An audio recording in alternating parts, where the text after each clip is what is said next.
Launch condition. Affirmative. Missile and internal DC. Affirmative. Pressurization complete. Oh, shit. So we really did it, huh? Oh, fuck. Wait, hold up. Let me check. Oh, my God. Be careful. Be very careful. Just when setting it down, the slightest movement could.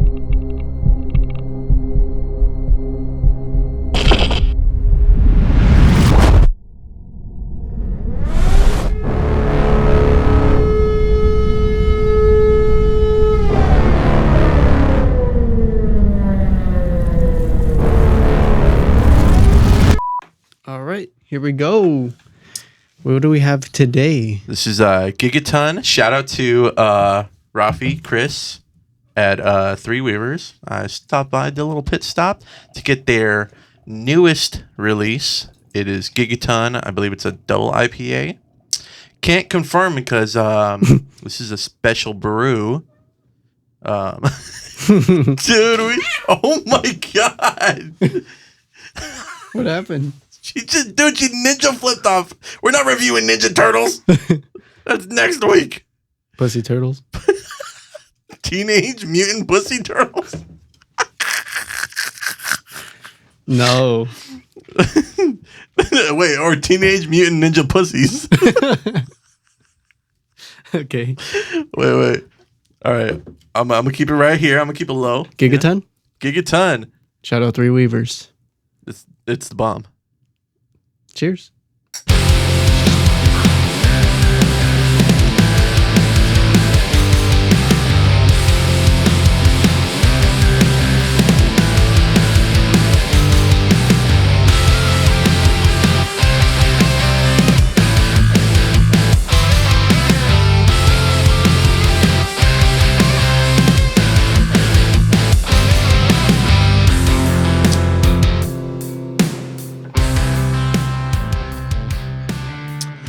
What's up, guys? This is the After Death Podcast, episode 34, coming back at you.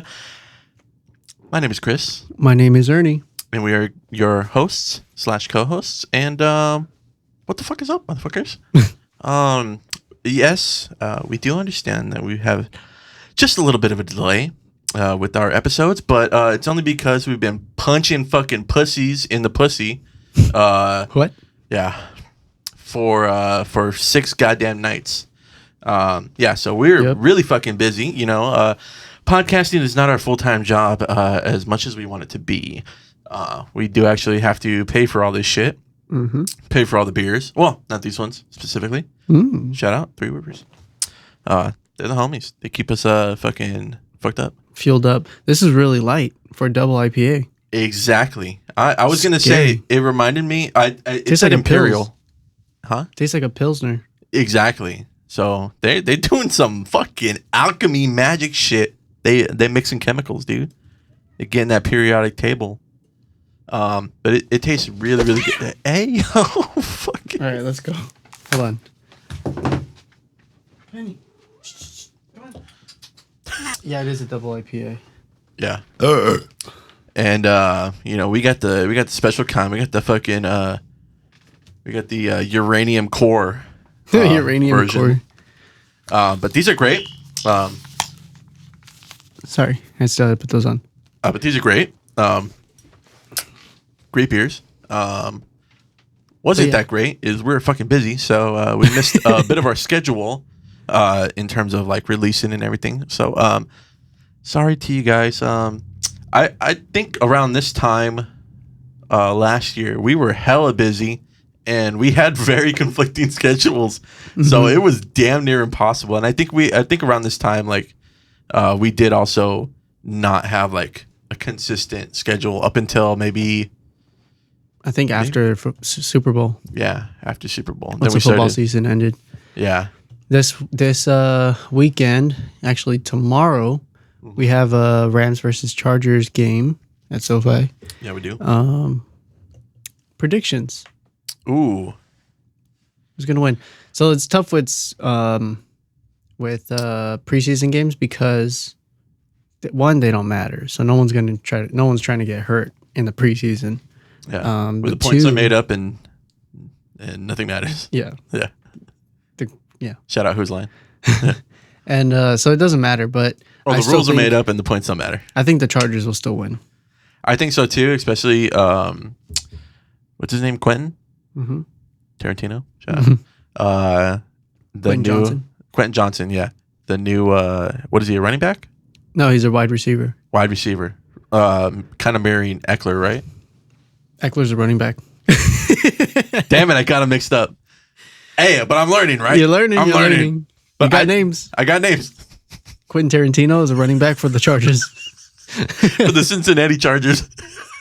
And Austin Eckler is a wide receiver. Austin Eckler? Austin. The Chargers. The Churros. No, but I think just because of that, they went a little more offensive. I think they're going to pull ahead in terms of the Rams. Because I don't think the Rams, I don't think they pulled anybody in the draft that was special. Yeah, that's how I feel. It's like a lackluster year. Almost they won the Super Bowl a couple years ago, so it's like yeah, it's time for them to retire for a couple years, recoup their money because they spent a lot of money on 1-year contracts just to win the Super Bowl. Yeah. Instead of it's kind of like renting a very expensive apartment for a year so that you have a sick ass apartment for a year. But then after that, you're broke. You spent all your savings on an apartment. Doesn't matter. And you're living in your car now. Yeah, That's what the Rams are doing. Yeah. They're living in the car. Yeah. Yeah.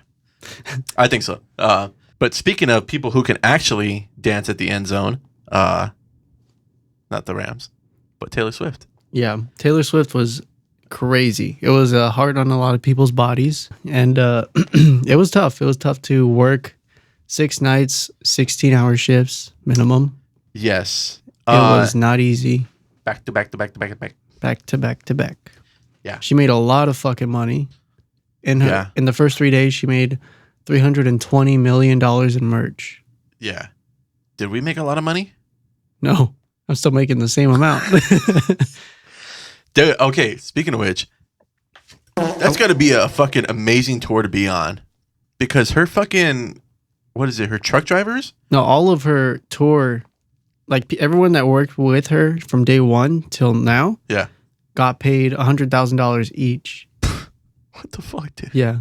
We're in the wrong business, it's dude. estimated that in doing that, she spent $55 million giving those bonuses out. Dude, 55 million. Fuck. I'll take $500,000. I'll take $1,000. I'm cheap. Give me $1,000 so I can pay off a fucking camera real quick. Just kidding. You're speaking about 1,000. I still gotta pay off the other 2. No, but yeah, dude, a fucking dude. She just she blew another asshole in Southern California. Quite literally, the economy was boosted because of her. That shit is insane. Yeah. I mean, I can't believe the amount of just hype she brought and all her fans and shit. And speaking of fans,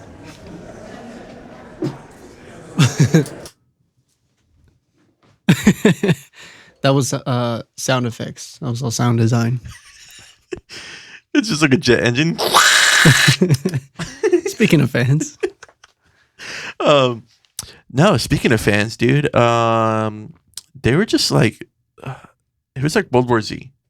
Oh yeah, it was crazy. Rabid, feral, white. Can we not say that? White women, yeah. White women. I mean, tell me if I was wrong. But they were insane. Okay, concert didn't start yet. They opened the gates. They started running for whatever goddamn reason. I don't even know. They just to the merch lines. No, I saw them just run and just stop and stand there like fucking Game of Thrones, where he's the fire. They had the fire around the Castle Black. Castle Black. Yeah, there's the fire around it, and they just fucking I was what the fuck was that? dude, literally. Shit. And I was like, oh my God, dude, they're fucking insane. Yeah. And then they're just like, they're waiting to hear her voice and they're like, yep. It was then you crazy. hear- yeah. They opened up merch the day before the concert, and people started lining up earlier than 4 a.m. Yeah. so that the merch opens up at 10 Yeah. a.m. And so they're waiting in line for 6 hours. If that tent was there, or the thing was there for the rest of the day, still open. Yeah. No line later. They just wanted to be the first ones there. Y'all fucked up if you were the first ones there. I mean, like they were gonna obviously be there for like 5 days. They had enough merch. 7 days. 7 days, right. They had enough merch. They had tons of merch. They're not gonna run out of merch. Yeah. You know what I mean? But yeah, dude. We shout got out- some of those sweaters. We did. We got some blue sweaters. Shout out. Yeah. I was gonna say, speaking of merch that can't be bought, but was given. Friendship bracelet. Friendship bracelet. Hey. Boom. Mine says Reputation and Speak Now. I think those are albums. You think Reputation? I have no idea. I know I got one. This is Karma. Is that an album? I think it's a song. Mm. But also I was like, why did you give this to me? Because Karma's a bitch. You're a bitch. I'm a bitch. Not just a bitch. Taylor's See, that bitch. other one says, Hey, wait. you're a useless bitch. Wait, no. I'm a useless bitch. No, okay. So my other one, I don't know if you can see it, but the other one I had custom made for me, to say useless, and should I go into the reason why? No. I think whoever, if you're out there and you're listening to this and you wonder why I have a useless bracelet, you know why. They know. You know why. But anyways, it was fun. There's just a lot of shit, dude. It was really tiring. It was like a mind over matter thing. Like, I think I fell asleep twice, but I was still awake. Like, I was just like working, but I just like my body shut down. Like, it feels like there's an elevator from the top of my head to like my asshole, and that elevator just shut off like midday. Like, all this done. Hands and feet were working. No one was home. I was just like Typing in lyrics for Taylor Swift. trouble. They're like, what the fuck are you typing? What are you typing? Yeah. Yeah, dude. It was an ordeal, but you know, we got through it. We're back. We're on the season. We're on the preseason. And I think it's smooth sailing from here on out. We'll see. To be honest, yeah. Well, not to mention Metallica. Oh yeah, I can't wait for that one. Dude, that's gonna be It's gonna be sick. it's gonna be quite a show. I think the fans will be fine. No one's gonna be fucking lining up at 4 a.m. No, to go to a seated venue. Yeah. That's what I don't get. Like, you have seats. Why are you lining up so early? Yeah, you could literally Show up an hour late and you go to your seat. Yeah. And you're good. And you're like, I'm supposed to be here, motherfucker. If anybody's in your seat, kick them out. Yeah. There's lots of ticket frauds. Oh my God, so much. Lots of people trying to break in. Yeah. Some Some successful. Swifties are not the most agile of the group of fans. Can I tell you how many motherfuckers fell? Like hundreds. It's all the heels and boots and. It's them cowboy boots. You got to watch out for them. They get But you. overall, not too bad. Once it started, it was fine. I feel like. Yeah. It like There was no definitely fights. because I feel like there was a hype around getting there, but once everybody was there and once everybody was like watching the show, they were just like, Yeah, it was chill. like I fucking said, dude. Game of Thrones, Castle Black. As soon as they were there, they just went like, Mm-hmm. and then they were chill. Speaking of and chill, talk to me. Yes. Talk to me. Tell me your name. I let you in. Just start clapping cheeks. Yeah. Okay. So So I think it was on our radar, as is anything with A24 now, because A24 has a reputation of being such a banger fucking production company, right? Yeah, production company. And I'll say it was okay. So it's pretty interesting because Well, let's start. Okay, the beginning. yes, Movie. It's beginning. called Talk to Me. Yes. Directed by Michael and Daniel? Michael and Danny Philippou from Australia. Which really threw me off. Yeah. The Australians, I didn't know they were into that shit, dude. Mhm. I didn't know they were into horror, but The movie reminded me of Hereditary, almost. You know, with the lack of jump scares, just yeah, pure like actual good storytelling. like not even jump scare. They cut the jump out of it. They just scared. Yeah, just scared. I like that, dude. it was that's original. The budget of the movie was $4.5 million. Is that a lot? And for us, yes. No, But that's not a lot to. that's nothing, Really? dude. I And think that includes advertising, which I know is always a lot of money. that's like no, it was 4 million, 4.5 mil. dude. I think Quentin did Pulp Fiction for 20 mil. I got it. Wait, hold up. The movie was released on July 28th. So as of recording, today is August 11th. We saw this movie a few days ago. Yes, Chris saw it yesterday. I saw it last week with Grace. Yeah. Pulp Fiction was actually low budget, 8.5 million. So literally more than half of the budget, or well, less than half, depending on what you want to talk. Yeah, More or less. more or less half Yeah. than the budget of Pulp Fiction, which I feel okay. Pulp Fiction, they had to pay a lot of actors, though. Yes, that's Like- true. High budget actors. So it's probably a $4 million movie just to film and shoot, and then they paid the other $4 million to like actors. Yeah, probably. That kind of holds up. No, okay. So there's a couple points in the movie there's a couple points that I had about the movie that were very interesting to me. And Are we doing spoilers? I say no spoilers because we want people to go watch this. yes, no spoilers. Please go watch it. It's Yep. amazing. It's inspiring to me and my own short film adventures.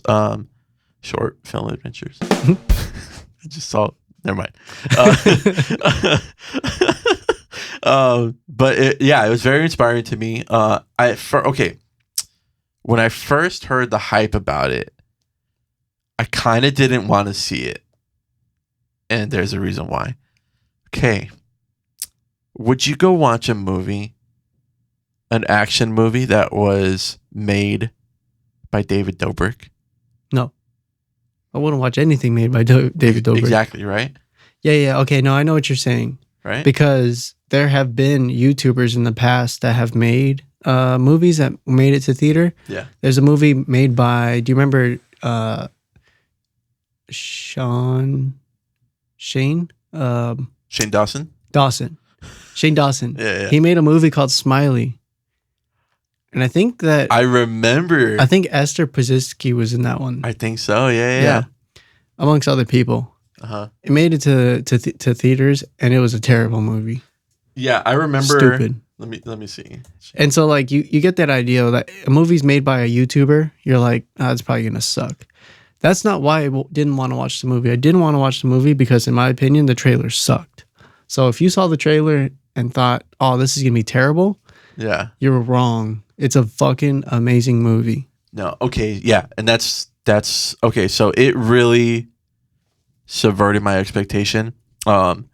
So when I saw it, I thought, yes, another fucking YouTuber movie, and especially it. So they have a YouTube channel called Racka Racka, Mhm. and I thought, well, that sounds dumb. Mm-hmm. And I was like, damn it. And then you look at their like videos and the hype around it, and I'm like, those videos look dumb. Not getting the full context, which is kind of funny because they're actually kind of very akin to like Corridor Digital. And Yeah, they're just more like wacky. Zoomer brain. Yeah. And Yeah, super wacky. They're the guys that do the Ronald McDonald stuff where he's like a killer yeah. on YouTube. I'm sure you've seen it. Like if you look up a picture, you'll be like, oh yeah, I remember this. Where he's like, there's tons of Ronald McDonald's videos that they made. Yeah. But yeah. And so I thought, I was like, oh, dude, how are these guys gonna make a serious movie? Mm-hmm. Like, there's no way. Like, even if, because okay, going back to the reason for that is because I actually, after getting into the horror genre, and I would say this is what, maybe like four years in the making, acquiring a taste for horror and figuring out like, oh, that's kind of like the same language Mm-hmm. that's in my brain that I like to tell stories with. So, and then linking it akin to Quentin Tarantino, because I think Tarantino has a very horror style.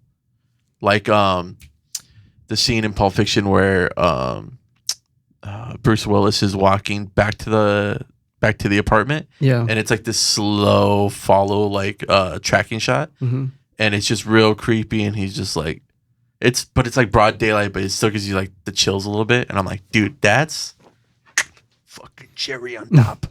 So seeing that, I was like, okay, I'm starting to get the language. I'm developing a taste for horror. Then watching like Beau is Afraid, Hereditary, Midsummer, Mm-hmm. all these great movies, and I'm like, okay, cool. I like that. I like that shit. It's watching like parts of Eraserhead. I'm like, I like this crazy non sequitur kind of shit. This Yeah. what did you call it? Cosmic horror. Cosmic I horror, would yeah. say astral comedy. Astral comedy. That's the new one. Complete opposite. Yeah, astral comedy. Twilight Zone, but a comedy. Yeah. Actually, that's really just I think you should leave, right? Yeah. It's astral I comedy. guess, yeah. Little buff boys. Yeah.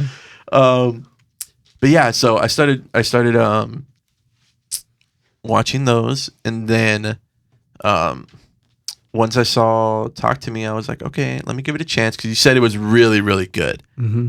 And I was like, okay, how could a YouTube, and I fucking hate it now because I was proven wrong, and I was like, why the fuck didn't I just give it a chance?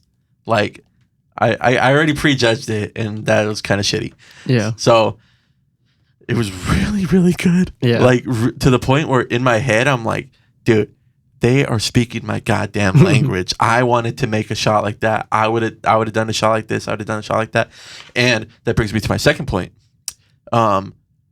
They did it extremely low budget. 4 million, yes. And I could see in the shots where the 4 million went, but they were very, very smart with their camera shot choices, their locations, and how they chose to pace the movie.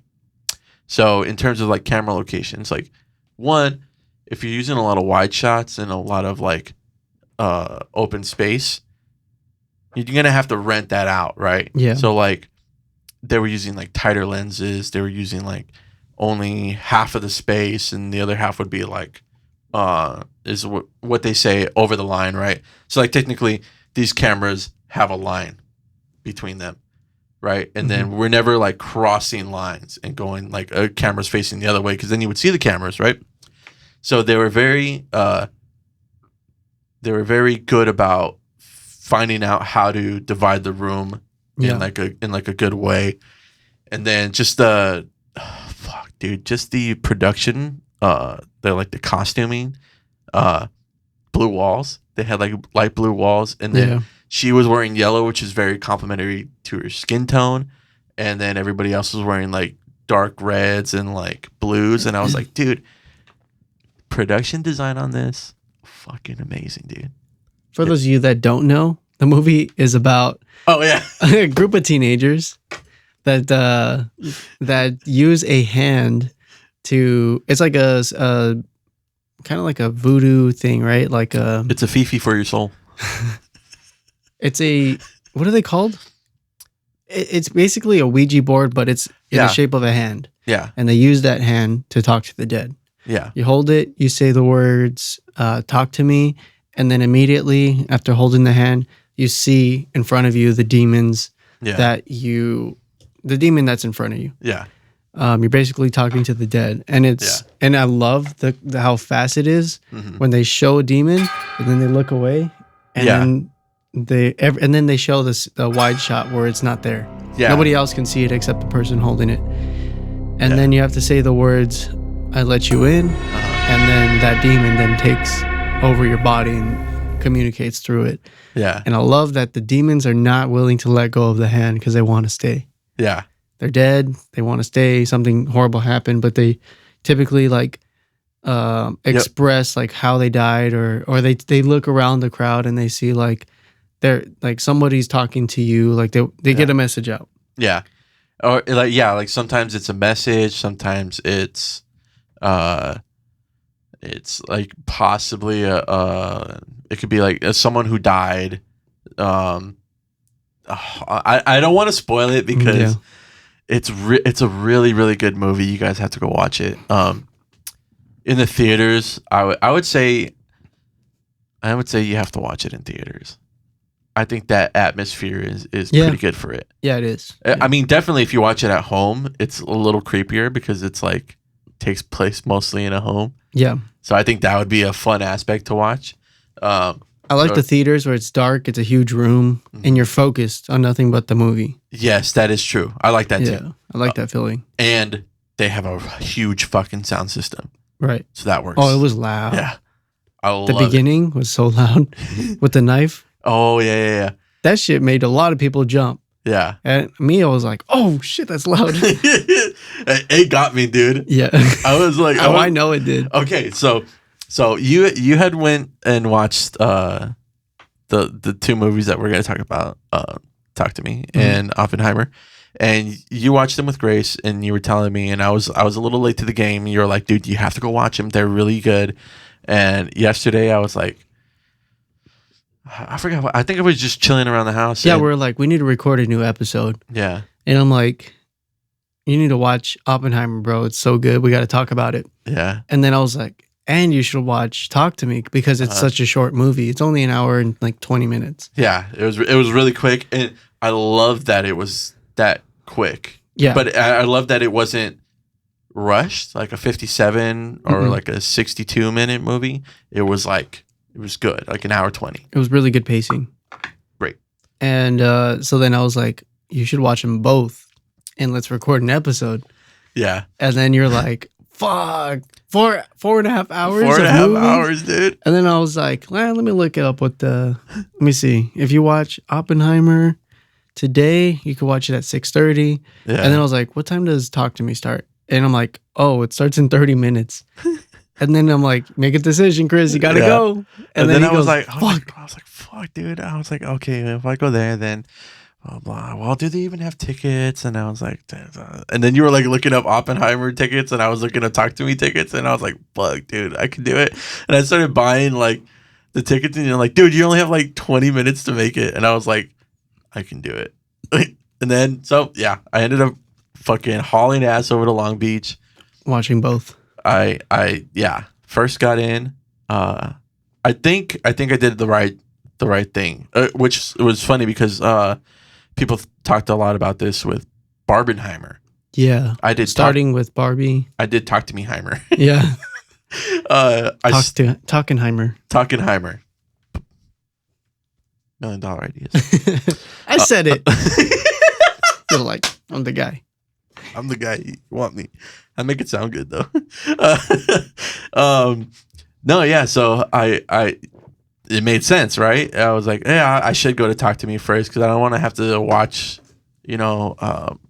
Oppenheimer 3.5 hours and then go sit down and do the beef at the end, right? Yeah. So I got in there and watching it, and dude, there's only like 4 or 5 other people in there, and I was like, all right, cool. Everybody's a chill crowd. Like, it's not like packed, right? People aren't gonna be talking. There's no babies in the room, right? I'm like, I get a fully experience. Did I tell you? No. There was babies in the room when I saw Talk to Me. No, bro, in the stroller, legit, like maybe 6 months old. No, maybe 4 months. Like tiny baby. Someone took their baby to see that movie. Dude, I would have popped a lighter and fucking grabbed the baby's hand and be like, talk to me. And then the mother would be like, what the fuck you doing? I'm like, that's what you get for bringing this shit in here. Yeah, it was dumb. The baby was crying. It possessed the baby. That movie ends, and then somebody, we're walking out, and then I turn around, and there's a little girl that's maybe 5, 6, and she's holding her mom's hand, like fucking shaking and shit. Scared as fuck. Like they're walking out of Nagasaki. You're like, Yeah. you don't know, bro. You don't know. Mm. Oh my god, dude. That's fucked. Like, well, dude, why would people bring I don't know. To a scary movie. to a scare movie? Oppenheimer, maybe. It's not scary. It's loud. It's not scary. Well, there are nipples. But to a To a kid? 4-month-old, Oh yeah, that's true. That's they're true. going to try to crawl to the... No. But yeah, no. So I went in there. That fucking sucks, dude. No, I had a great time. And the air conditioning is beautiful. Beautiful. I realized I had to like tone myself down and be like, I'm screaming and jumping. Were you? Yeah. You were screaming? Yeah. Oh my god. Yeah, that was, dude. That's why I was like, I can't watch this with Chris. He's gonna scream too much. And you know what's funny is that like I would like realize something. I'd be like, oh fuck no, and I was like, shit, like because I got into it. Yeah. And yeah, I said some things, you know, like exclamated out loud, and then people were like, what the fuck is this a guy doing? And I'm like, I'm enjoying the movie. But dude, it was so good. You probably ruined their movie experience because now they're laughing at you instead of being scared of the movie. Yeah, that's true. They're probably like, this bitch over here. Look at him. Yeah. But I thought it was amazing. I thought the production, the costume, the actors. Usually when you do like child actors or like young actors in general, it never comes out right. Yeah. Stranger Things proved us wrong. Did they? It was good. I think so. I think you watch Stranger Things again, it's not going to be as good. No, but I think for its time, Stranger Things for its time, yes. So that Talk to Me could run. Dude, especially the friend's brother. Oh yeah. Riley? Is that not the most amazing fucking acting you've ever seen? Yeah, he was good. Dude, fucking props. Yeah. To that guy. The main actor was Mia, and that boy that you're talking about, his name is Riley. Yeah. Dude, so good. It's Hereditary-esque. Yeah. Alex Wolf. Yeah.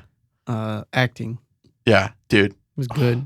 So amazing. And I really love to see like, okay, definitely these YouTubers, they have an idea. So I was watching it behind the scenes actually. And they were actually saying they never intended to get into YouTube. They never wanted to be like a YouTube viral sensation or like a podcast network or whatever. They wanted to make movies and they wanted to make TV. And the only way that they were able to make something to that degree was YouTube at the time. Yeah. So they got into that, and then they started much like our camera tests that we have that are buried on YouTube. No one has access to them, but sometimes we show them, you know. But like we'll do those, and they were doing those in their own way, but they were like making like shorts out of it, and then they'll put it out there, and then that was like them like cutting their teeth and making just progress on how they're, you know, making movies. Yeah. And so once they did that, there's another thing about the behind the scenes is that they didn't even really find Mia. They just like happened to like look at an audition tape about it, or like looking at an audition tape, and they saw her range of like emotion, and they were like, holy shit, dude, we need to fucking cast her. She's good. She was real quick to switch from being possessed by a demon to like being scared and crying. But like also like a kid like with a little bit of wonder, like holy shit, that was amazing, that was crazy, but then like still scared. Dude, the range of micro emotions you have to like go through at the same time in that one scene, and it's in the trailer. Fucking hats off. Even dude. the camera like movements. So whatever Keeping Up with the Nerds said about a fucking female lead, we love female leads with good fucking story. Yeah. Come at me, motherfuckers. Yep. I believe, and I Fuck the quote, Marvels. Fuck the Marvels. Terrible story, terrible actress. Terrible acting. Yeah. But I believe they said that James Bond could never be a woman. I disagree. Oh. Keeping Up with the Nerds said that. Can never be a woman? James Bond? James Bond. Well, obviously the name, but Agent 007. Jane Bond. Jane Bond. 007. They're wrong again. They could replace them. Double D7. Double D7. I'm $1 million. Actually, they even said, and we'll bleep this out. Actually, they said that James Bond can't be black either. Yeah. No way. They said that? They said that. They said because the fan base is too, like, racist. You could argue that for fucking Spider-Man, Peter Parker. He could never be Miles Morales. Shut the fuck up. Y'all don't know shit. Sit the fuck down. Be humble. I just schooled you at your own goddamn game, nerds. But yeah, that's what they said. Literally. I'll find the clip, but yeah. That's what they said. You know it's bad when I start jerking off my Jane Urso? Oh, yeah. Okay. Female Thank you. lead. Okay. Can I tell you? As I'm walking out of the theater to talk to me, I'm thinking about that. I'm like, this is a great female-led movie. Not only a female lead, but a female supporting actor, her friend. And yes, there's the boyfriend and the brother, but then also the fifth, but they're ancillary characters, but the mom as well. The mom did amazing. The relationship between the kids and the mom was more believable because it wasn't like the old school, like, you better not be sneaking out if I find blah, blah, blah. She's just like... She, like, knew everything. She's like, if you're going to sneak out, just fucking tell me, dude. Yeah. Like, and I love that because it wasn't campy. It wasn't overplayed. No. It was more real. And then, okay, the one time where the boyfriend does the thing, he even says in a very, very Gen Z way, like he pulls out his phone, can you record me? And I was like, dude, that's some shit that we've all done. Like, oh shit, I'm going to do something. All right. Here, can you record me? Yeah. Dude. And I was like, that little subtlety fucking dropped me fully into that world. It was just like, it was subtle as fuck, but it made the most sense. And then immediately regretting it and saying, delete it. Yeah, dude. And I love that, dude. Subversion, because you're like, oh, dude, this is going to be some like crazy shit that I'm going to like cherish forever. And he's like, then you regret it. Yep. Much like some of these podcast episodes. Yes. Yes. We filmed it and then we're like, fuck, we got to delete this. We can't put this out. But yeah, dude, I don't think I could say enough good things about it. It's really good. I can't wait for it to get on Shot Deck. So that I can start picking it apart and looking at all the how they graded it, what camera they used. I already looked at what camera. It's an Arri Alexa LF, which is industry standard, as we all know. Let's say it with me, kids. Industry standard. And some Zeiss Master Primes, which my favorite, your favorite, and they're Zeiss. quickly becoming my favorite. They have a lot of vignetting, but they're so clean. They do. And crisp. They're beautiful. I am working on how to get these cameras to be accepted with the Zeiss Master Primes, and I just need a converter, but that converter is $700. Oh my god! And then, so that's not happening anytime soon, guys. Obviously, but then the lenses are like $20,000. Yeah, but you can rent them. You can rent the lenses for a low cost of $1,000 a day. No, I'm just kidding. It's something for a movie. For a movie, yeah. Not for a podcast. No. Okay, that would be dope though. Yeah. Super clean looking, like maybe Taylor Swift will give us a raise, a bonus. Taylor Swift, if you see this, we love you. I've always been a fan. Swifties for life. I came out for style, and not for Harry. But yeah, so talk to me. Amazing. As I left the movie theater, okay, I want to tell you this. This is funny. So I go in there, I buy a large soda, Diet Pepsi. Because apparently now fucking all we drink is Diet Pepsi at work. So I had a large Diet Pepsi. Now, when I thought large, I thought like 32 ounces. Yeah. No, it was like 84 ounces. It was like this. It was big, a bucket. Dude. It was like this big, dude. It wouldn't fit in the fucking cup holder. Like, like shit. it had like a cup holder base, but it was like this much. And then it would just go boof. Yeah, it was like, holy shit. I was holding a vase, bro. Damn. I was holding a vase. So I'm like, I had to like pull it out. You see a kid with it, like hugging. I love you. Like, walking in to talk to me. I was holding it, dude, and I had to fucking like go over. That's how big it was. And I was like, dude, so I'm like drinking that, right? I don't even get a refill. I get up out of the fucking theater and I walk to the next theater. Oppenheimer. I sit down and it lasted me to the end of Oppenheimer, which is 3.5 hours, dude. You drank like fucking 90 ounces of soda. Oh, dude, I did. At the end of it, it was the Austin Powers. It was the Austin Powers thing. I was fucking pissing like a racehorse. But I know. Okay, we will get into. I don't know. Wait, before we get into Oppenheimer, do we have any more good things to say about Talk to Me? Oh, that I do. The ending was great. That was like a stick the landing ending. Yes, that's dude. It gave me chills. Yeah, to know people were clapping at the end of the movie. They were clapping. They were clapping, bro. It Dude. was a packed movie theater, and when they had like maybe 30%. For me, it takes a lot to clap at a movie. I think it's kind of cringe, but I was in my head. I was like, I want to clap right now, but I'm not starting that shit. You're like, I feel it, but I'm not gonna do it. But and people were clapping. Yeah, dude, it was good. I thought it was a chef's kiss at the end of a great meal. It was beautiful. So, watch the movie. It's short. It's not that expensive to watch in theaters. I think it's actually cheaper. It definitely was cheaper than Oppenheimer. Yeah. I don't know. It's $15 for me.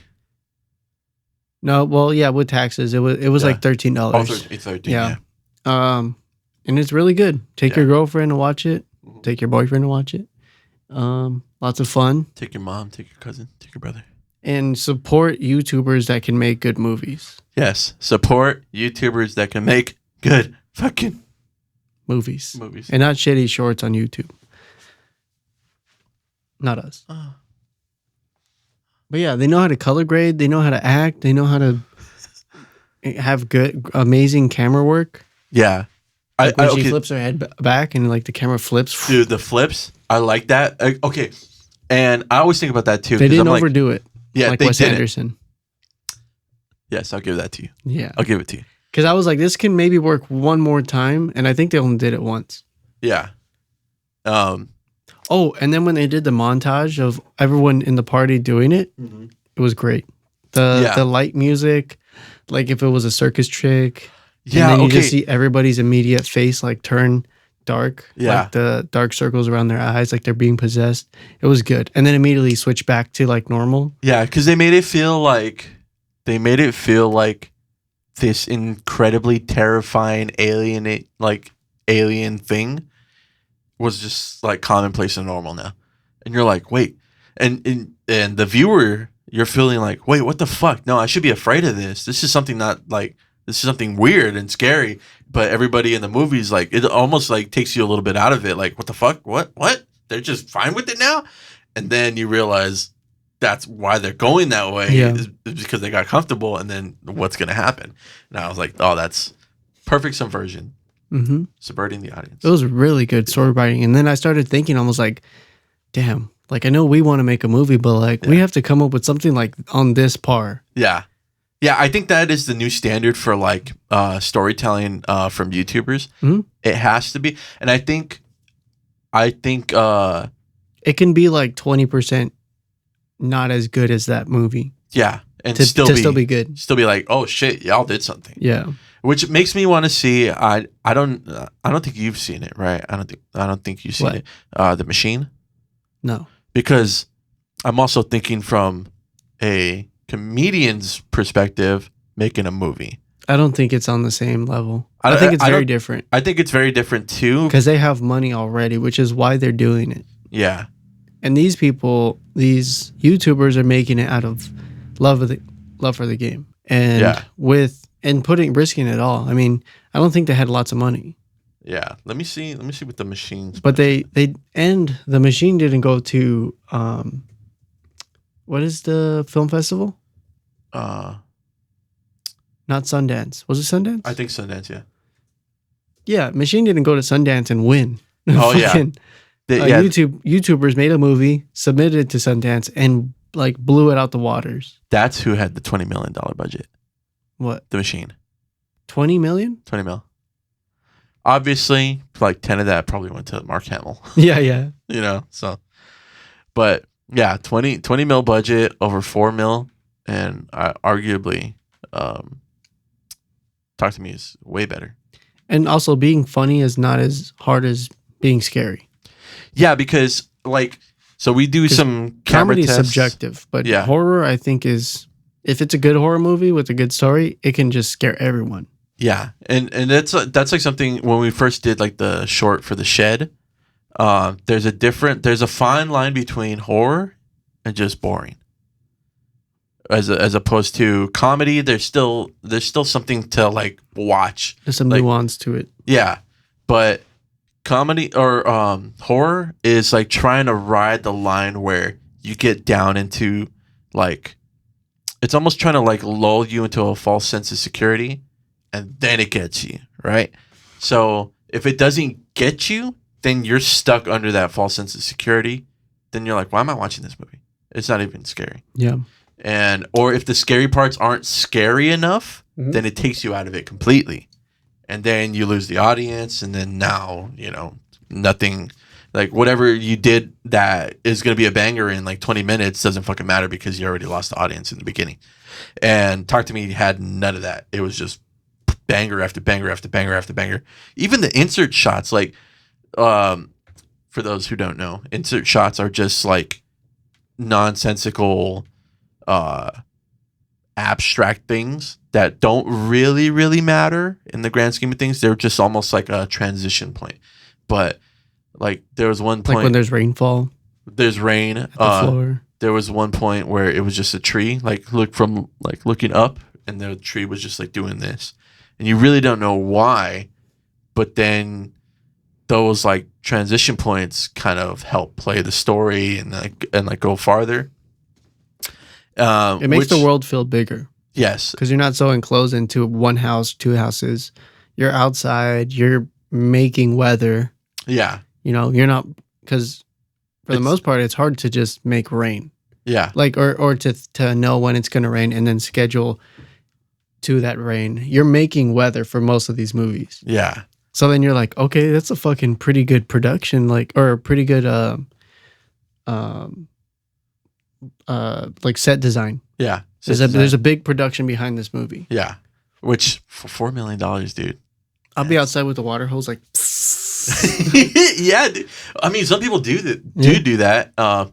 But yeah, dude, it's just the way they fucking pulled it off. They pulled it off with Riz.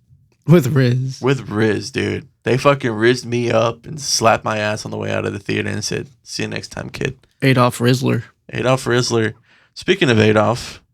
Oh yeah, speaking of Adolf. Real quick, before we talk about Oppenheimer. Yes. Shout out to Shanna D. Michelle. We told you we'd do it. Shout out, Shanna. We told you we'd do it, and we're here doing it. And also, Jake Johnson, watch Talk to Me. I know you'll love it. Dude, this guy, Jake Johnson, he's from the H3 group that I follow on Facebook. Mm-hmm. First follower from the Fupa Troopers. And the OG Fupa. And the guy who's, starting from episode 1. Yeah. Crazy. He also, when I mentioned like we're working Taylor Swift, and he's like, I don't understand the hype. Like, I don't get it. Some fan said like, oh, it's because of this. Like, started giving some background to why she's so famous and popular. Yeah.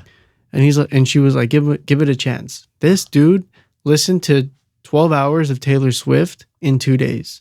No. He started from album 1, finished all of album 1, moved to the second, moved to the third in consecutive order, and then ranked from each album which song was his favorite and which song was his least favorite.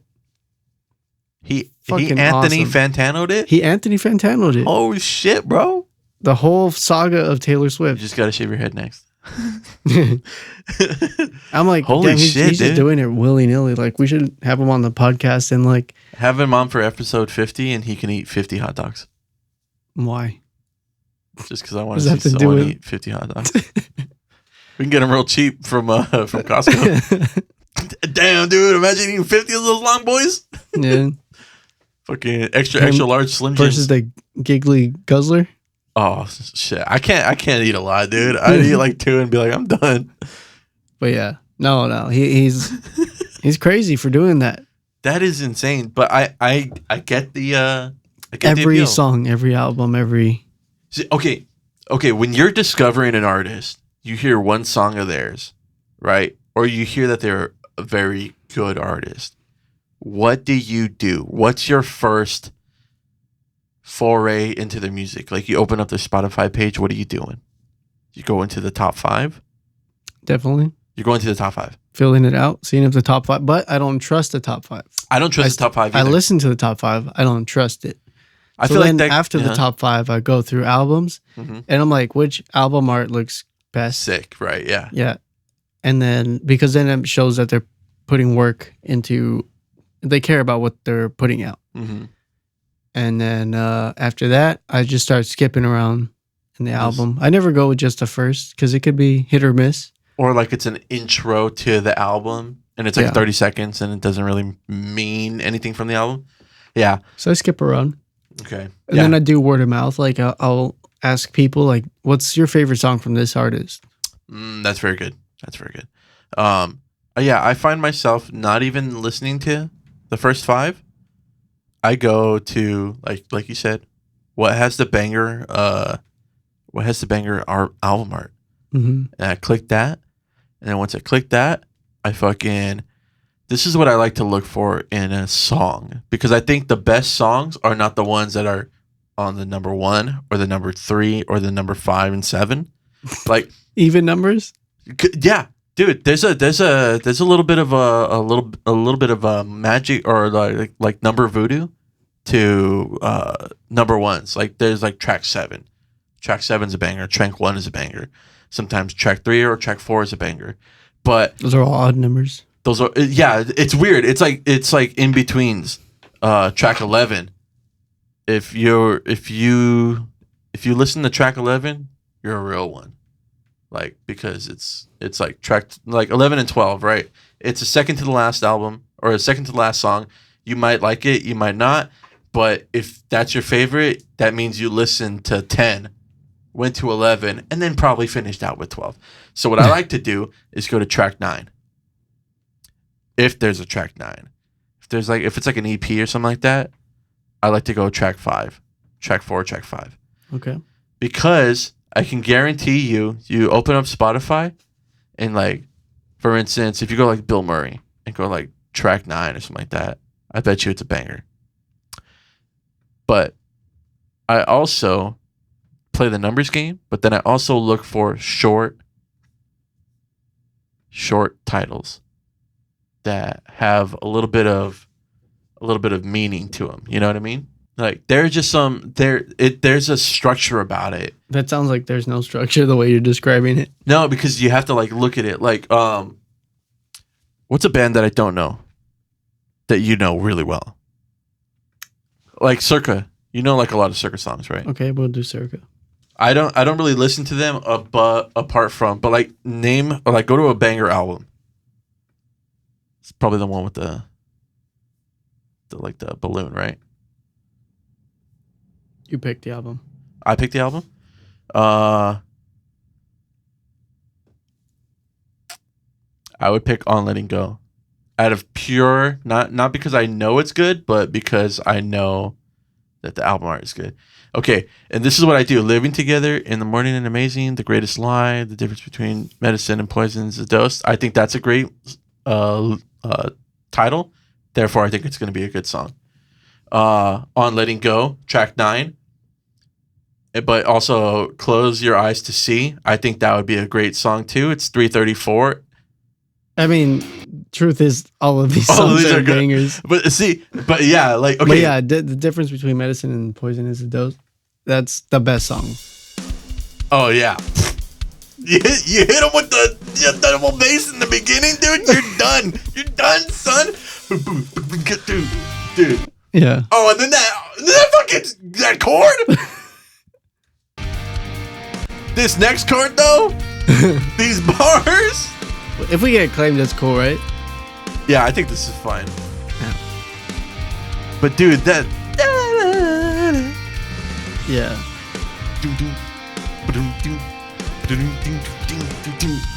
Yeah, dude. That's how I figure out. That's how I figure out how good songs. How to find good songs on Spotify. Yeah, it's a really groovy song. Yeah. Yeah. Okay. All right. There's a little bit of magic to the numbers, and because I never like hitting number one, and then hitting number two, hitting number three, and then getting tired, and then not listening to the rest of the album. Yeah. Because I've done it. It is definitely past the first quarter. Yeah. Like, okay. Quick shout out. Friends, Lovers, and Nothings, track 11 on John Mayer's Battle Studies. Arguably the greatest song on the album. Apart from I'm on Fire, which is the Bruce Springsteen cover. But that's a banger song, and you would We never... built this city. That's not I'm on Fire. What the fuck? But is it Bruce Springsteen? No, We Built the City is not fucking Bruce Springsteen. Who is it? I don't know. It's Bruce Springsteen. No, it's not. You fucking look it up. We Built the City. It's like fucking like Boston or something like that. No, it's not Boston. Yeah. No, it's Kiss. Kiss? Yeah, I'm pretty sure it's Kiss. No, it's definitely not Kiss. Yeah. You have Spotify right there. Starship. Close enough. To Kiss? Starship, Kiss. All right. We are past an hour. We need to we talk didn't about... even talk about Oppenheimer. Yeah, and we're just sweating because of this damn movie. Yeah. All right. Oppenheimer. It was the bomb. Fuck. No, I'm just kidding. No, Oppenheimer. Okay, so after I want to say this. I went in right after. It literally 6:30. It ended at 6:30. I got out, walked to the next theater, sat down. Both.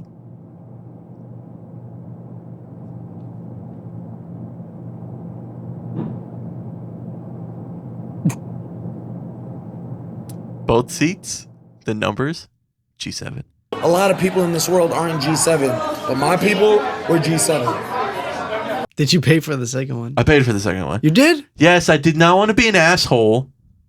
I did not want to be an asshole and steal from Oppenheimer. I was going to say. Knowing full well that right after the premiere, as soon as midnight hit, all the actors went on strike. What? Yeah. Oh, after the premiere. Yeah. They were there for the premiere. As soon as it hit midnight, everybody left and said, all right, fuck it. We're going to stand in solidarity with everybody else. I thought that was a dope ass move. I wanted to support, Christopher Nolan. I fucking love Nolan movies. Batman, Inception, Tenet, which people hate, but it's a fucking good movie. It's a good movie. Fuck your ears, bro. If you can't listen to it, if you can't hear it, you're Put too on old. subtitles. You're too old, motherfucker. Subtitles is the way. Go home. Listen to Golden Girls. But no, I thought it was amazing. 3.5 hours. I did have to pee. Get up and pee once. You did? Yeah. Through Oppenheimer? Throughout it. Oh, dude, I was fucking. What part did you I had leave? the vase, bro. What part did you leave? After the bomb. The thing went off. Thing went off. It kind of chilled out. He went back home. He was celebrating. Okay. Yeah. That's a good time. Because I knew. I was like, You can't leave during the bomb. I can't leave, dude. And it did take a while for it to go off. I know. And I was over here like, fuck. Is anybody else sweating through their ass? You look at your stomach and it's like the cup inside your body of liquid. You have a cup sticking out. The same shape. But yeah, dude. So I left during that part, and I knew I had to be quick, right? So I literally ran to the restroom, fucking whipped it out. 5 minutes later. Yeah, fucking, and then sat back down. I want to say this. When I got in there, I was like, all right, cool. And then I started seeing like couples come in, and I was like, "It's a fucking date movie." Like literally, they're It gonna was for me and Grace. they're gonna kill thousands of Japanese people, and these couples are like, let's go watch it, and I'm like, what the fuck, bro? I think it's cool that there's couples that are like history buffs. Yeah, and so I thought it was very cool too. But I was like, all right, that's dope. And so when I was picking my tickets, there was like, okay, so the Regal, whatever the fuck you're doing on the website, it's garbage. Because the screen, like, so it had like the seats here, right? And the screen was like over here. Yeah. So everybody bought tickets over here. But I realized, I was like, they're never going to make a fucking theater like that, right? Why the fuck would they make the seats off center from the screen? Oh, so I picked one in the middle, and I got the middle. Really? Everybody else was off to the side, yeah. Oh, shit. That's fucked up, yeah. And I did notice that. Yeah. When I was doing it. And everybody was picking the sides. Yeah. I was like, that's fucking stupid, dude. So I bought it, G7, of course, right? And it just so happened to be 2 seats away from someone else, or like a family or whatever, a family of 5. And I was like, perfect, dude. I'm gonna be by myself. I'm gonna have nobody around me, right? I have like a 1 chair radius around me, right? I'm gonna be chilling. Then this fucking this chick walks up. Oh, excuse me. And then she puts her drink down on the other side of the chair that I'm sitting at. And I was like, oh shit, did she come by herself too? It's kind of weird. She came by herself, and she's sitting like in the general area that I'm sitting in. And then she fucking sits down right next to me. And I was like, what the fuck? And she's just like sitting there, and I'm like, damn, she's pretty cute, right? So she's sitting there, and I'm like, damn, this is weird. Like, all right, why the fuck? Like, I already bought my tickets, and nobody else was sitting next to me, so she had to have bought it right after me, right? Mm-hmm. So knowing full well that there was one person sitting there by themselves, right? Yeah. So I thought I was like, dude, this is weird. I was like, that's weird, and I was just like, do I say something? Like, this is awkward, isn't it? Right? You bought it next to me. You could sit over there, but then you'd be sitting next to a family, right? Mm-hmm. But whatever. And I was like, fuck it, dude. And then this guy starts walking by, and like there's like a guy like 4 rows down, and then there's a guy like just gonna walk in and go like across the way, and he's like, oh, excuse me, sir. Oh, sorry. And I'm like, the fuck? And then he does it to me. Oh, excuse me, sir. And I was like, this fucking guy. And I was gonna tell her, be like, what a fucking loser.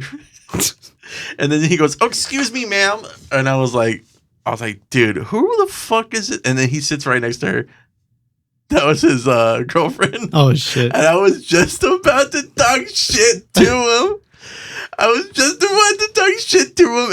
And have to sit. Wow. In a 3.5 hour movie next to them. How fucking awkward. This is why you don't do that. I know, dude. I know. If it was any other day, I probably would have. If somebody was next to me, so that I have some backup in a fight, I probably would have said it, and then I probably would have, yeah. No, he wouldn't have fought. He wouldn't have fought me, dude. He was a bitch. He's an MMA fighter. He was like, dude. He literally reminded me of the fucking scientists up there. They're like, dropping bombs is bad, and I was like, get the fuck out of here, dude. But yeah, dude. And I was like, oh. But then I also thought, these people are fucking psychos. Why the fuck would you pick 2 empty goddamn seats that are flagged by 2 other people? Why would you make a sandwich if there's... Because it's closer towards the middle. There was 2 other... There was like 6 other seats on the other side of me, completely not in use. They could have sat slightly to the right. But they thought they were sitting closer to the middle of the screen. They thought the screen was over there. Yes. They thought you were the dumb one because you had bought the ticket. Look at this asshole living all the way at the edge of the screen. Okay, next topic. Let's go to the movie. Okay. Nothing happened. That was a nonsensical story. Let's continue. Okay. It's getting hot. It's getting hot. I know. I'm wearing a jacket. So, anyways, I get in there.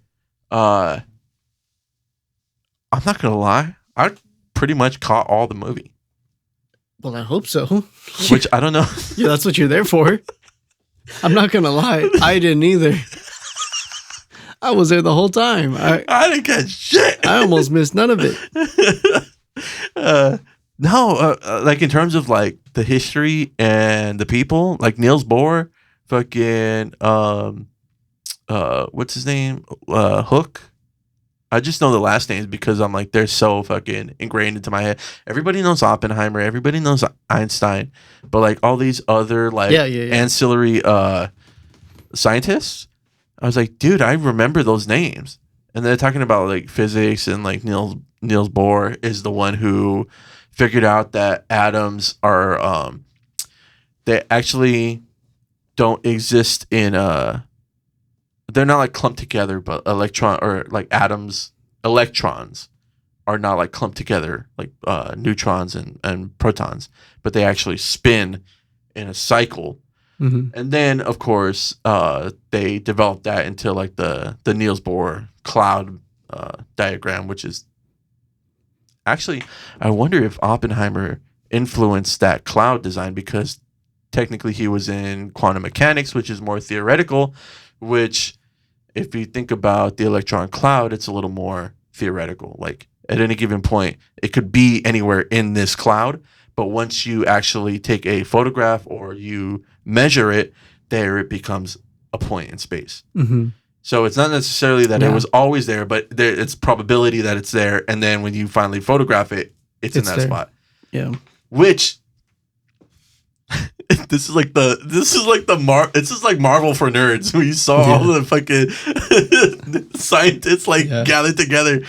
When they don't say like their superhero name, they say like their full name. Yeah. It's like, my name's Clark Kent at the end of a movie, and it's like, that's Superman. Yeah.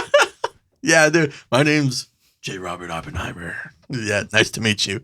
Yeah, dude. But I was like, oh shit, dude. This is like the nerds, Marvel Avengers. Yeah, the nerds Avengers. But no, it was great. I thought, how boring would it be to tell, or like how hard would it be to tell a boring story of, like, film the documentary about like a rocket laboratory.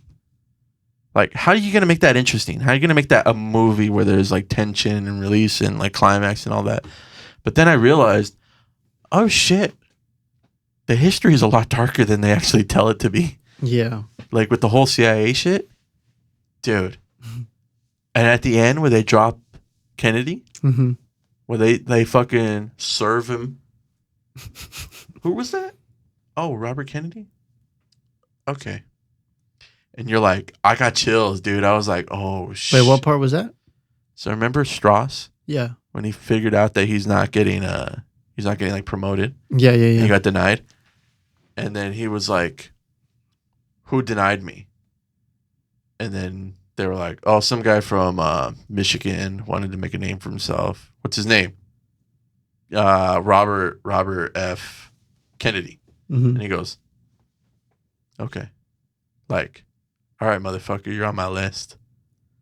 Knowing full well what happened to the chick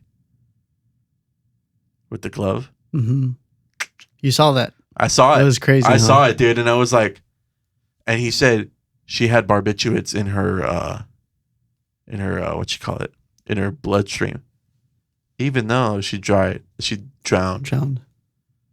Which sounds a lot like fucking Jimi Hendrix. Oh, what'd they find with Jimmy? They found barbiturates in his blood, but he technically drowned in a pool of his own vomit. Really? I didn't know that. Because he overdrank wine. Or was he force-fed wine? Yep, dude. All that scary CIA shit, dude. Yeah, so. Yeah, I mean, the government has taken out so many other foreign leaders because whatever they were pushing for goes against what we want. And the government doesn't want the United States to even think about the goods in that stuff. It's like you're taught that communism is bad, but you could have good communism. Yeah, you could. Well, and that was kind of the cool thing that Oppenheimer was saying. He was like, I'm not opinionated, and I'm not for or against anything. I'm for the opportunity to freely think and compare. And I'm like, dude, that's literally what I think. I'm like, dude, it's fine to have these ideas and these discussions, but you should be open and like freely think about it and cross-examine it rather than just like shut it up and like not think about it. Because a lot, like 9 times out of 10, like I won't get into politics or much like that, but like a lot of the ideals from one party side are very much akin to just other like ideals on the other side of the line. They just don't know it because they don't open themselves up to it. And then once they do, they're like, oh, that's the same shit that we want. And you're like, yeah, no shit, dude. Like, we're trying to do the same thing. Yeah. Which is, it's just, yeah, that's politics. But I feel like that movie was pro-communism the whole fucking way. Yeah. Because you see how ugly the Democratic perspective is. Yeah. I wouldn't say more so pro communism, only that it was I would say it's not pro communism, it's more anti republic, because they just went way too fucking hard on like McCarthyism, like finding like, are you a communist? You're like, I cut myself, I'm bleeding. They're like, red, fucking get him. Like, dude, if they saw this in here, I'm a communist. Yeah. But everything else is blue. You know what I mean? They're like, get him. Yeah, dude. That is true. Dude, and then the cross-examination of his wife. What? Like towards the end of the movie, where they're cross-examining and they bring in his wife. Oh, yeah, and then she's fucking testifying. I've never been so hot for Emily Blunt before. Really? Yeah, dude. She, dude, the way she was like, I felt like she looked terrible in that movie. Oh yeah, no, but the way she was like fucking like talking shit to him, like the best interrogator in the CIA or the FBI, and she was just like, I'm not gonna answer it because I don't like your fucking answer. I don't like your phrase. You don't know how to fucking talk. Yeah, she went off on them. Dude, I was like, the part I didn't understand was how they set up that whole thing. Because it was fake? Was that what they were alluding to? That the interrogation wasn't real? They kind of did a Tarantino thing where it was like... Yeah, they like went back. Went back in the timeline. So no, what happened was... I don't understand why they did that. So the black and white was after. So the black and white is like the end. And then the interrogation scene is in the middle. And then what actually happened with the bomb and building it and all that was the beginning. So it's like the climax and the ending the climax and the ending is really just the beginning of it, and then you're intertwining the two. But really, so what it was is that because Oppenheimer created this like deadly force of nature, well, not even force of nature, like deadly force, that he wanted to like temper people's ideas about using it over and over again. And even the general fucking what's his name, Matt Damon, Groves, he was even like, we're gonna hit him once to show him that we can do it, and then we're gonna hit him twice so we can show them that we can keep doing it until they stop. Yeah. And I was like, dude, that's a great fucking idea. Like, you hit them once, they're like, oh, we can recover from this, and then you hit them twice, you're like, all right, fuck. Like, because they thought they can only build one. Yep. And they made that a point in the movie. Yeah. Even when Russia was like, we're going to build one. And then Germany was like, we're going to build one too. But what's cool is this was very nerdy part of it. But I was like, I love when they Niels Bohr came back and they got him. And there he was like, Heisenberg fucking tried to get me to go to his side. And he was like, I remember him talking about heavy water and like blah, blah, blah. And they're like, fuck yes. Hydrogen bomb? Yeah. No. Heavy water as in they're trying to create a nuclear reactor for sustained fission when they just wanted chain reaction fission. And I was like, fission, not fusion. Fission. And I was like, dude, that is some subtle like chemistry shit that maybe like 90% of people won't get. You know what I mean? Like the atom bomb was fission. Yeah, fission, which is the breaking apart of atoms. Of atoms, yeah. And dude, like they were like having like little fucking like colliders and shit in their like lab, dude. Imagine that shit. Like imagine if something like blew up. Yeah, dude. Yeah, there's no going back. And then they were like toting that whole like chain reaction, like atmospheric ignition. Mm-hmm. Like they could have did that colliding atoms, right? Just the whole fucking world dies. Boom, right? Dude. That's scary, bro. That made me think, dude, the 50s, we had balls, dude. We were playing with fire, dude. Literally fucking fire. Like we could have destroyed the world so much. But that whole like bureau, like that interrogation / panel that they had, which was just really, it was really meant to be put on a show, like put a show on by Strauss, so that he could basically fake his way into getting into the position that Oppenheimer had. Because that's what Oppenheimer said in himself. He's like, I'm a prophet, but he's a scientist. And he's they'll listen to him, and he's like, no, they'll listen to a prophet if he's right 100% of the time. You can't be wrong. And he was like, fuck yeah, you're right. And everybody knew it. Like everybody knew he was Jordan. He was the Jordan of the fucking scientist community. Mm-hmm.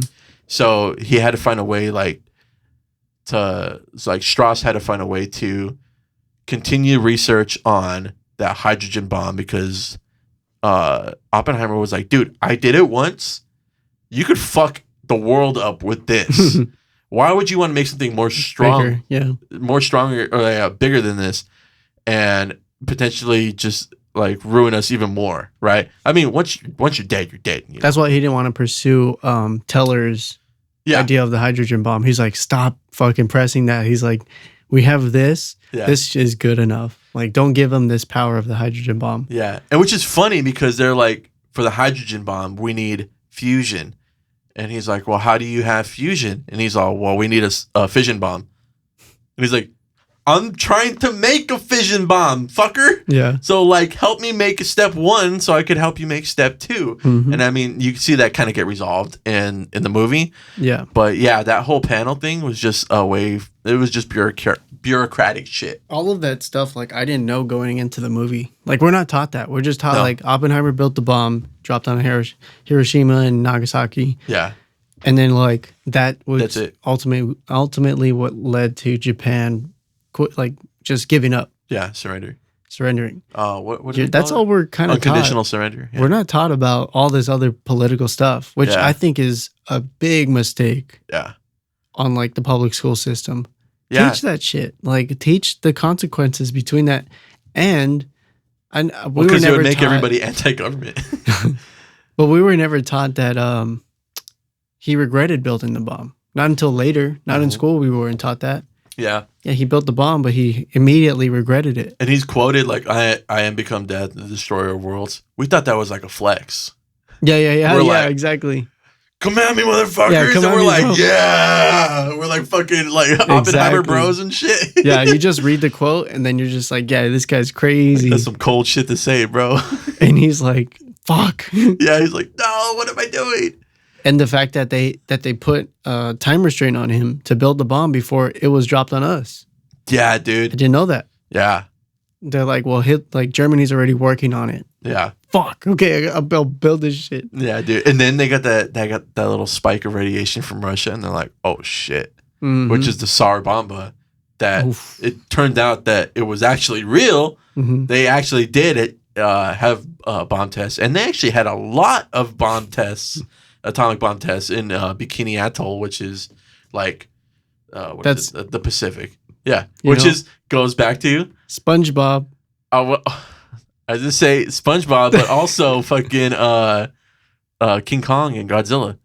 Yeah. Those tests were a direct result of like Russia and the U.S. bomb testing, just fucking random islands in the Pacific. Yeah, yeah. But yeah, Bikini Bottom. That's where it came from. Bikini Bottom.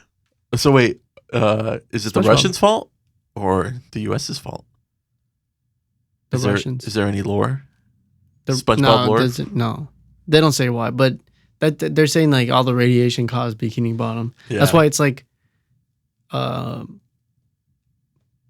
they show like the surface, it's a little sand island with a palm tree. So it was like one of the islands that they would blow up. Oh, but all the radiation went to the bottom, and you have fucking live sponge and yeah, just a squirrel at the bottom for no reason. yeah. Dude, dude.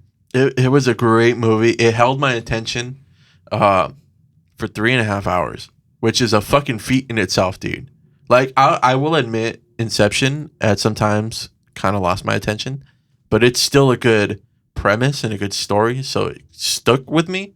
But just the editing and the timeline of it was a little taxing. Mm-hmm. But overall, 9.5 out of 10, baby. I'm gonna say 10 out of 10.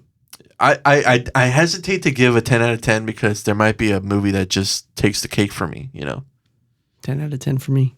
I think one of my favorite agree. movies now of all time. It's top 3 for sure. Mm-hmm. It's great. Top 3. And then Talk to Me. Amazing. It literally inspired Jordan Peele. Like he legit was like, that shit. Oh, was inspiring. He commented on the movie? Yeah. Oh, nice.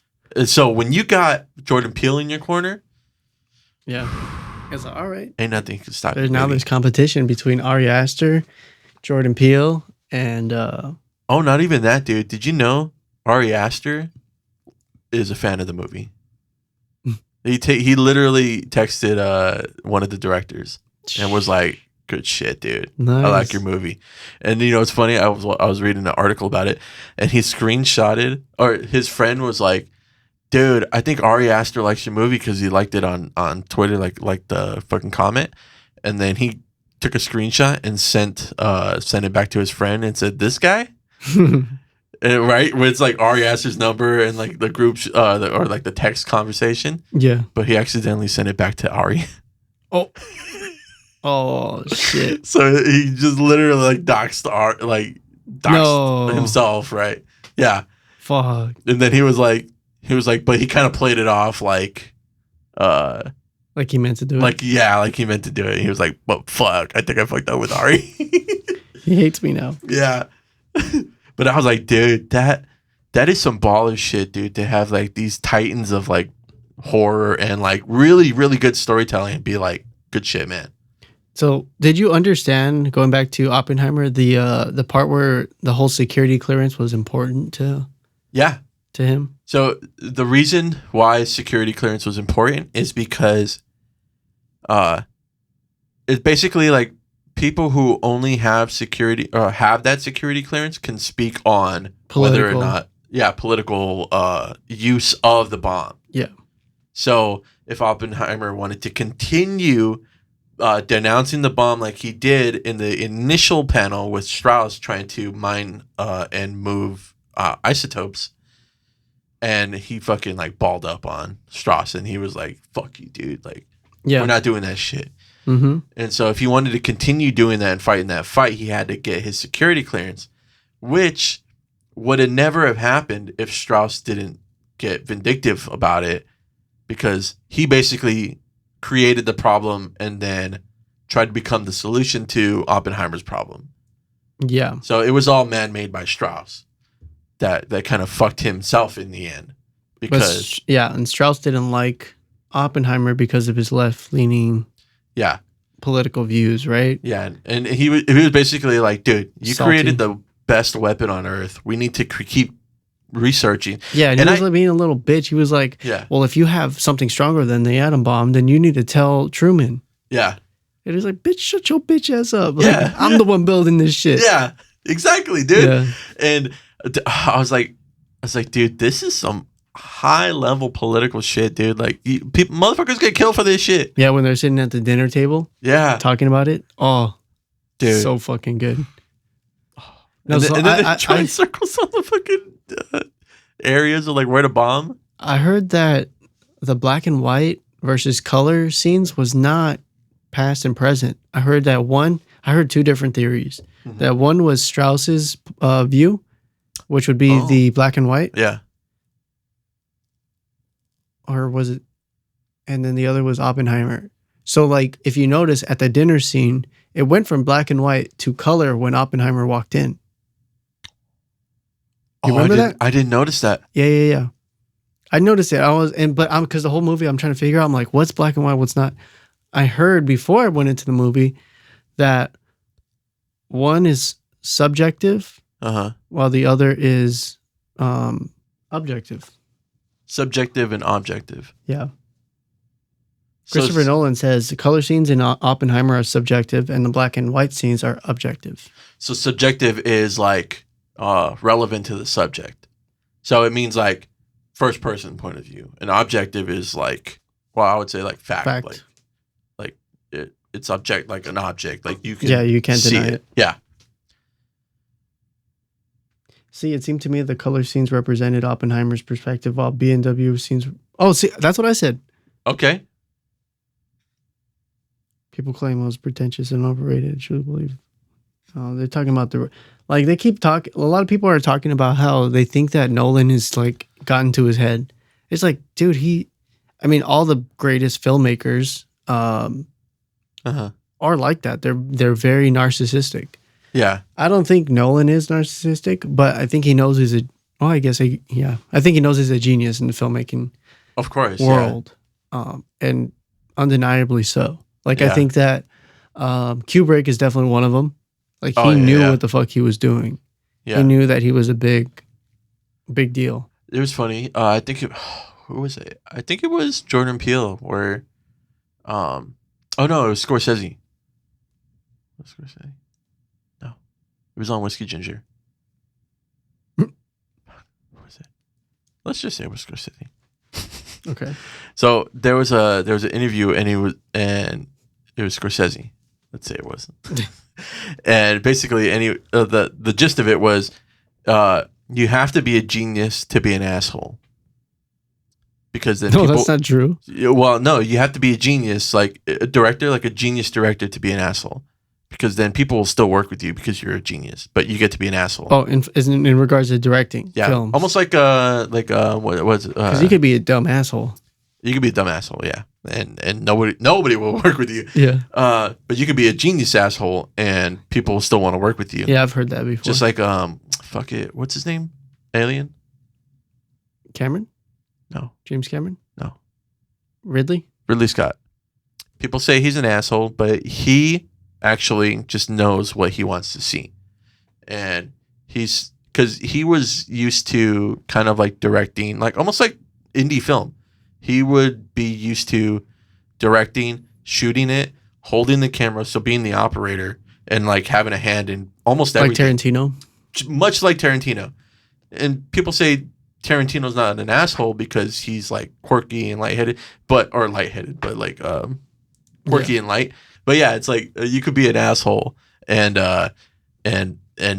be a great director, but you can also be a great director and not be an asshole and just be like good. And that's what I feel like that's what Christopher Nolan is. It's like or like Ari, like Ari loved to give and going along with our boy Larry Sher, DP for Joker. He liked to give the actors and the directors as much room as possible. Like, this is your shit. This is your story. I want the story to come through you. I'm not gonna try and push you around and tell you what to do and make you wait and all that bullshit. Like, I'm just gonna try and like get it as fast as we can and then get you out. Like, and I was like, that's dope. Yeah. But yeah, great movies. Great movies. Great movies. I said it when I came in. Great movies. Big drinks. But yeah. Woo! It's hot in here. Let's call it a day. Hot. It's been a day. These gigatons were amazing. They were light, and I think they were great. Buzzed. Light and great, just like Christopher Nolan. But yeah. So everybody, thank you for watching. Check out us on Spotify. Don't forget to follow, like, subscribe. It helps us a lot. Check us out on Patreon, After Death Podcast on Patreon. Yes. And our website is afterdeathproductions.com. Mm-hmm. Check that out. It's fun. It's a little fun website. Mm-hmm. Thank you everybody for watching, and check those movies out. And also, thank you again to the Fooper Troopers that help us reach 200 subscribers. 200. We love you guys. Thank you. Foot Soldiers out.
Let's do it. We're going in.